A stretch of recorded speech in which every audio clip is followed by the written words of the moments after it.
Good morning mga ka-5 star. Yan po, ganito po ginagawa ko tuwing umaga pag ako'y papasok sa 5 star store. Yan po, una po, binabalatan ko po yung mga manok.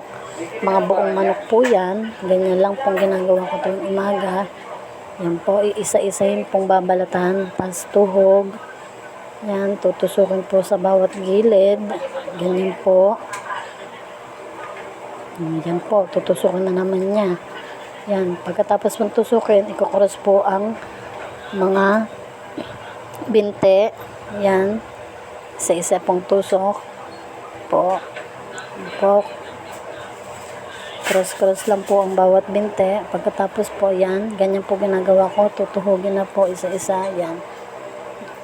Medyo mahirap po, pero okay lang po. Para hindi po magkalaglagan.